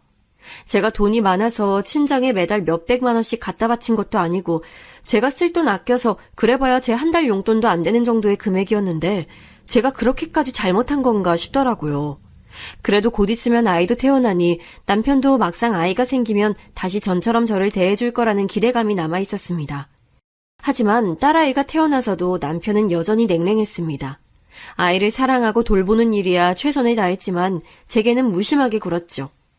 안 그래도 하루 종일 혼자 집에서 아이만 돌보는 일에 점점 지쳐가고 있었는데 남편에게조차 인정받지 못하고 위로받지 못하고 있으니 아무런 의욕도 생기질 않았어요. 저는 점점 집안일도 하지 않고 남편 식사도 챙겨주지 않았습니다. 물론 하고 싶은 마음도 없었지만 제가 남편에게 할 수 있는 최소한의 시위였죠. 그랬더니 어느 날 밤 남편이 제게 얘기를 하자고 하더라고요. 그러더니 잠도 제대로 자지 못하고 씻지도 못해 엉망이 된 제 앞에서 이혼 서류를 떡하니 내밀었습니다. 이까진 일로 지금 이혼하자는 거야? 이까진 일? 이건 사기 결혼이나 다름이 없어. 저는 남편의 달라진 모습에 도저히 어떻게 해야 할지 판단이 서질 않았습니다. 제가 생각했던 행복은 아주 사소한 것이었습니다. 저만 바라보고 사랑해주는 사람과 오순도순 서로를 위하고 힘이 돼주면서 오랫동안 함께하는 것이었죠. 그런데 남들에게는 너무도 당연하고 쉬워 보이기만 하는 그 일이 왜 저에게만은 허락되지 않는 걸까요? 그리고 며칠 뒤 무슨 일인지 저희 아버지에게서 웬일로 전화가 왔습니다. 잘 지내냐고 물으시며 벌써 손녀가 태어난 지도 100일이 지났는데 이제서야 제 몸은 좀 어떤지 물으시더라고요. 저는 그래도 오랜만에 아버지 목소리를 들으니 하루 종일 우울했던 마음이 좀 가라앉는 것 같아 오랜만에 아버지에게 이런저런 얘기를 하며 아이 키우는 게 이렇게 힘든 줄 몰랐다며 투정도 부렸습니다. 그리고 아버지에게 아이 사진도 잔뜩 보내드렸죠. 그러자 아버지는 이렇게 못난 아비가 낳았는데도 그래도 제가 잘 자라줘서 고맙다고 하시며 김서방에게 잘하라고 하시더라고요. 저는 아버지나 엄마한테 좀 잘하라며 볼멘 소리를 해대기야 했지만 그래도 오랜만에 아버지와 얘기를 나눈 것만으로도 어쩐지 마음이 놓였습니다. 제 마음이 조금 너그러워져서일까요? 그날 이후 남편의 행동도 어딘가 달라져 있었습니다. 이혼 얘기도 꺼내지 않을 뿐더러 집에도 일찍 들어와 제 걱정도 해주더라고요. 저는 부부싸움은 칼로 물베기라고 했으니 저희도 위기를 잘 넘겼나 보다 싶어 마음을 좀 놓고 있었습니다. 그리고 이제 이 이상은 제가 상처받을 일이라고는 없을 줄 알았죠. 그런데 아주 제 가슴에 대못을 박아버릴 만한 사건이 저를 기다리고 있었습니다. 갑자기 집에 찾아오신 엄마가 다급한 목소리로 김서방을 찾아댔습니다. 제가 아직 남편이 들어오지 않았다고 하자 엄마는 큰일 났다며 바닥에 주저앉아 울먹거리셨어요. 왜 그래? 무슨 일인데? 네 아버지 또 사고 쳤어. 저는 아버지가 어디 사고 치는 게 하루 이틀 일이냐 애써 너스레를 떨었지만 어쩐지 엄마의 표정이 이번 일은 분명 심상치 않아 보였습니다. 아버지는 제멋대로 사업을 벌여놓은 것도 모자라서 주변 사람들한테 투자 목적으로 받은 돈까지 다 날리게 되자 결국은 사채까지 손을 벌려 엄마가 일하는 식당까지 웬 깡패 같은 놈들이 들이닥쳤답니다. 아빠는 지금 어디 있는데? 지가 다 알아서 해결한다는데 그 인간이 언제 한번 지 손으로 해결한 적이 있었니? 자신이 다 알아서 책임진다는 말도 안 되는 큰 소리는 쳐놓고 아버지는 연락도 받지 않고 있다며 엄마는 노발대발하셨습니다. 앞으로 어떻게 하냐면서요. 저는 제품에 새근새근 잠들어 있는 딸아이의 얼굴을 가만히 들여다보았습니다. 도대체 이 일을 어떻게 해야 할지 몰라서요. 김서방한테 전화해봐. 언제 오는지. 엄마는 애꿎은 김서방만 찾고 있었습니다. 저는 김서방이 와도 전혀 달라지는 거 없으니 기대하지 말라고 말했습니다. 왜 방법이 없어? 네 오피스텔 있잖아. 저는 오늘은 또 왜 그 오피스텔을 안 찾나 했습니다. 이제는 오피스텔이 아니라 아파트가 된 것도 모르고 말이죠. 저는 우선 놀라 더 정신없어지신 엄마를 애써 진정시키고 내일 다시 이야기하자고 했습니다. 제가 어떻게 된 상황인지 자세히 좀 알아보고 연락드리겠다고요. 그날 밤 남편이 들어오는 소리를 듣고도 저는 모르는 척 방에서 나오지 않았습니다. 이제야 남편과의 사이가 좀 나아졌다고 생각하고 있었는데 또 내일이면 그에게 비밀이 생겨버릴 테니 도저히 아무렇지 않은 얼굴로 남편을 대할 수 없을 것 같았습니다. 저는 다음 날 아침이 되자마자 그 길로 아이를 안고 은행에가 제 명의로 되어 있는 아파트를 담보로 대출을 받았습니다. 그리고 엄마가 말한 사채업자 사무실로 찾아갔죠. 그런데 생각지도 못한 일이 일어나 있었습니다. 건물 앞에 익숙한 차 한 대가 세워져 있더라고요. 바로 제 남편의 차였습니다. 여보? 남편은 저를 보자마자 놀라 바로 조수석을 바라보더라고요. 제 눈도 남편의 시선을 따라 조수석으로 향했습니다. 아빠! 남편의 차 조수석에는 다름 아닌 저희 아버지께서 타고 계셨습니다. 저는 아버지를 발견하자마자 차로 다가가 이게 도대체 어떻게 된 일인지 따져 물었습니다. 정말 이제는 하다하다 사채까지 손을 댄 게 사실이냐고요. 그러자 아버지는 말을 하지 못한 채 머뭇거리셨어요. 그리고 전보다 바짝 마른 얼굴로 마치 큰 죄를 저지른 죄인처럼 고개를 푹 숙이고 계셨습니다.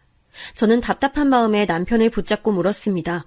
왜 이런 곳에 아버지와 함께 있는 것인지, 설마 아버지가 당신을 찾아가 사채빚을 갚아달라고 한 것이냐고요. 그러자 남편은 조금 당황한 듯 보이는 얼굴로 제 어깨를 감싸며 아버지와 이야기를 해야 할 것 같다고 하더라고요. 저는 아버지와 둘만 남아 어떻게 된 일인지에 대해 이야기를 나눴습니다. 그런데 몇 년 만에 얼굴을 마주하고 앉은 아버지의 이야기는 정말이지 믿을 수가 없었습니다. 얼마 전 아버지께서 위암 판정을 받으셨답니다. 지금까지 건강검진 한번 제대로 받아본 적이 없었으니 암은 진작 손쓸 수도 없을 만큼 나빠져 있었죠. 아버지는 사실을 알자마자 어머니에게 이야기하려고 했지만 사업에 문제가 생겨 투자자들이 모두 다 돌아서는 바람에 급하게 쓴 돈이 화근이 되어 이 지경이 됐답니다. 그러던 중에 병원에 갔다가 우연히 사돈 어르신을 모시고 온 저희 남편을 만났고 무슨 일로 암센터에 온 것인지 사위가 꼬치꼬치 물어대는 통에 할 수 없이 자초지종을 말하게 됐답니다.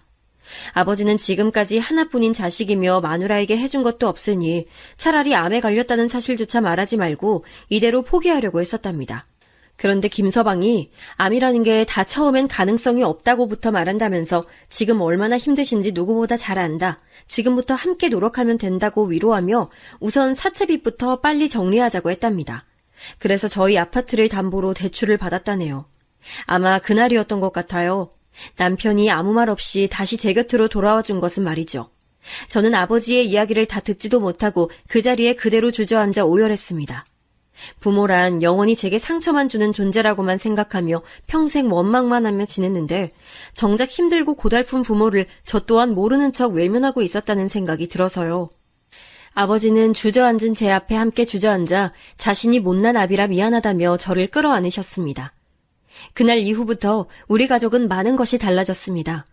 제 못난 부분들까지 모두 다 감싸 안아준 것만으로도 고마운데 남편은 시어머니께서 암을 완치한 경험이 있었으니 병원이며 식단 관리까지 공부해 저희 아버지를 위해 많은 것을 도왔어요. 그리고 엄마는 젊어서도 그렇게 고생을 시키더니 결국 다 늙어서도 짐이라며 매일같이 아버지를 구박하긴 하셨지만 그래도 아버지의 곁에서 저와 함께 최선을 다해 간병에 힘쓰셨습니다. 우리 가족은 언제나 서로를 미워하고 원망하고만 있다고 생각했었는데 어디에도 없을 착한 제 남편 덕분에 우리 가족도 서로를 위하는 방법을 조금씩 배워가고 있는 것 같았죠.